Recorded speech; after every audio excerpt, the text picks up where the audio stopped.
Halo teman-teman, pada video kali ini saya akan membahas tentang sinkronisasi dan deadlock pada sistem operasi. Ya, sebelum menjelaskan tentang sinkronisasi dan deadlock, alangkah baiknya saya memperkenalkan diri terlebih dahulu. Ya, nama saya Ardian Ahkim Miftahul Huda, NIM 672019-318 dari Fakultas Teknologi Informasi Universitas Kristen Satya Wacana. Ya, langsung saja ke materi kita. Yang pertama adalah sinkronisasi. Apa itu yang dimaksud dengan sinkronisasi? Sinkronisasi merupakan suatu proses pengaturan jalannya beberapa proses pada waktu yang bersamaan untuk menyamakan waktu dan data supaya tidak terjadi inkonsistensi atau ketidakkonsistenan data akibat adanya akses data secara bersamaan agar hasilnya bagus dan sesuai dengan apa yang diharapkan. Dan tujuan dari sinkronisasi ini ialah untuk menghindari terjadinya inkonsistensi data karena pengaksesan oleh beberapa proses yang berbeda serta untuk mengatur urutan jalannya proses sehingga dapat berjalan dengan baik dan sesuai apa yang diharapkan. Masalah yang mungkin terjadi saat melakukan sinkronisasi ada dua, yaitu race condition dan critical section. Yang pertama adalah race condition. Di situasi di mana beberapa proses mengakses dan memanipulasi data bersama pada saat bersamaan. Nilai akhir dari data bersama tersebut tergantung pada proses yang terakhir selesai. Dan masalah race condition ini dapat diselesaikan dengan mutual exclusion, yaitu suatu cara yang menjamin jika ada sebuah proses yang menggunakan variabel atau berkas yang sama digunakan juga oleh proses lain, maka proses lain akan dikeluarkan dari pekerjaan yang sama.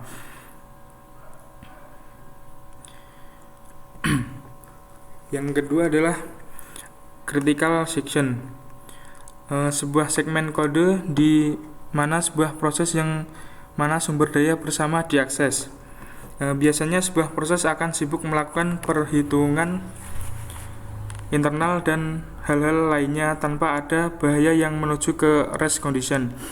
Pada sebagian besar waktu, akan tetapi beberapa proses memiliki suatu segmen kode di mana jika segmen itu dieksekusi, maka proses-proses itu dapat saling mengubah variabel, mengupdate suatu tabel, menulis ke suatu file, dan lain sebagainya. Dan hal ini yang membawa proses tersebut ke dalam bahaya race condition. Segmen kode yang seperti inilah yang disebut dengan critical section. Solusi memecahkan masalah critical section adalah dengan mendesain sebuah protokol di mana proses-proses dapat menggunakannya secara bersama-sama. Setiap proses harus meminta izin untuk memasuki critical section-nya. Bagian dari kode yang mengimplementasikan izin ini disebut entry section. Akhir dari critical section itu disebut exit section. Dan bagian kode selanjutnya disebut remainder section. Untuk solusi masalah critical section ada dua, yaitu pertama mutual exclusion. Jika suatu proses sedang menjalankan critical section-nya, maka proses-proses lain tidak dapat menjalankan critical section mereka. Dengan kata lain, tidak ada dua proses yang berada di critical section pada saat bersamaan. Yang kedua adalah progress. Jika tidak ada proses yang sedang menjalankan critical section-nya dan ada proses-proses lain yang ingin masuk ke critical section, maka hanya proses-proses yang sedang berada di entry section saja yang dapat berkompetisi untuk mengerjakan critical section. Dan selanjutnya ada semapur. Semapur adalah pendekatan yang diajukan oleh Dijkstra dengan prinsip bahwa dua proses atau lebih dapat bekerja sama dengan menggunakan penanda-penanda sederhana. Seperti proses dapat dipaksa berhenti pada suatu saat sampai proses mendapatkan penanda tertentu itu. barang kebutuhan koordinasi kompleks dapat dipenuhi dengan struktur penanda yang cocok untuk kebutuhan itu. Variabel khusus untuk penanda ini disebut semapur. Jadi semapur di sini sebagai tanda yang diberikan kepada sistem untuk proses selanjutnya.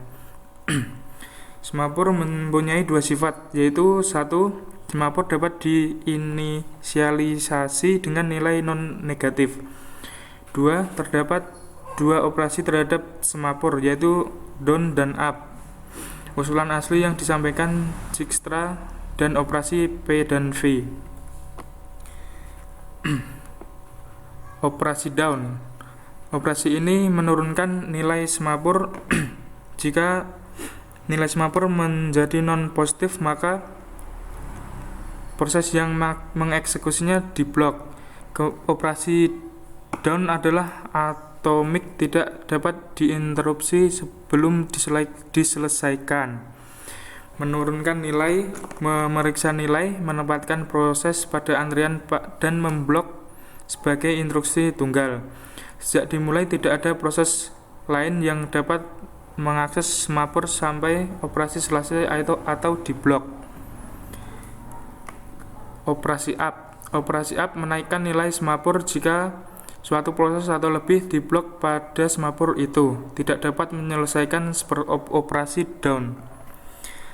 Maka salah satu dipilih oleh sistem dan menyelesaikan operasi down-nya. Urutan proses yang dipilih tidak ditentukan oleh Dijkstra, dapat dipilih secara acak. Adanya semapur mempermudah persoalan mutual exclusion. Skema penyelesaian mutual exclusion mempunyai alur sebagai berikut. Sebelum masuk critical section, proses melakukan down.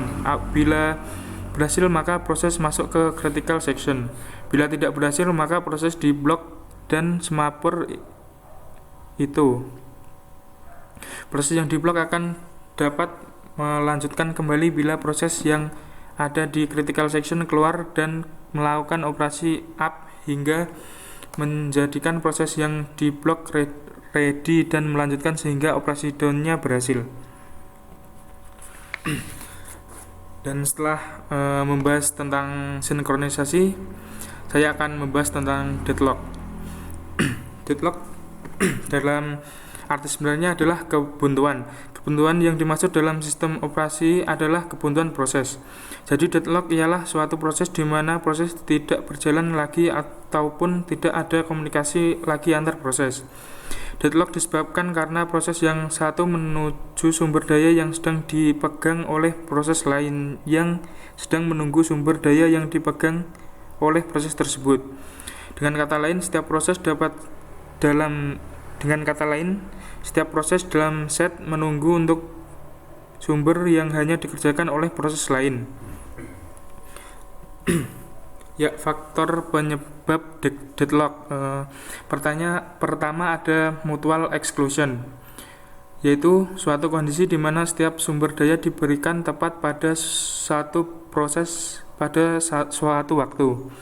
Yang kedua ada hold and wait, yaitu kondisi yang menyatakan proses-proses yang sedang memakai suatu sumber daya dapat meminta sumber daya yang lain. Yang ketiga non-preemptive, yaitu kondisi di mana suatu sumber daya yang sedang berada pada suatu proses tidak dapat diambil secara paksa dari proses tersebut sampai proses itu melepaskannya. Dan yang terakhir adalah circular wait, kondisi yang menyatakan bahwa adanya rantai saling meminta sumber daya yang dimiliki oleh suatu proses oleh proses lainnya. Cara-cara menghadapi deadlock. Yang pertama adalah mengabaikan masalah deadlock. Metode ini dikenal dengan algoritma Ostrich. Dalam algoritma ini dikatakan bahwa untuk menghadapi deadlock ialah dengan berpura-pura bahwa tidak ada masalah apapun.